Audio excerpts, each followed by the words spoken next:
In today's video, I'm going to teach you how to reflect objects in Adobe Illustrator. By the end, you'll know how to flip artwork left to right or top to bottom, set a custom reflection angle, and decide whether to apply the change or create a mirrored duplicate, all while keeping your workflow clean and efficient. First, select the object you want to reflect. The quickest way is with the selection tool, which you can activate by pressing V on your keyboard. You'll see a bounding box around the object when it's selected, which confirms you're ready to go. Next, head to the top menu and choose Object, then Transform, and then Reflect. This opens the Reflect dialog box. Here's where you decide how the flip happens. Choose vertical if you want to flip the object left to right. Think of it as mirroring across a vertical line, so the right side becomes the left.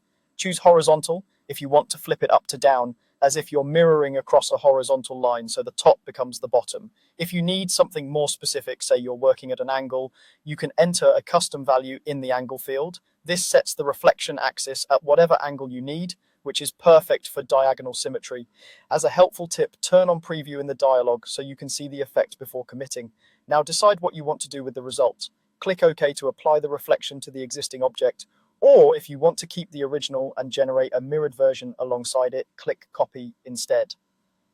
Copy is especially useful for creating symmetrical designs, patterns, or mirrored logos without losing your starting point. There's also a faster, more visual way using the Reflect tool, which you can access from the toolbar or by pressing O.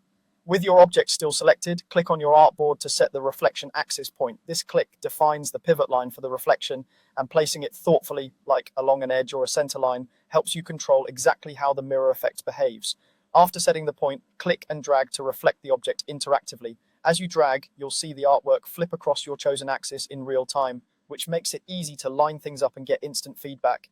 That's it. Select the object, choose your reflection method, set the axis, and either apply the change or create a mirrored copy. With these tools, you'll reflect objects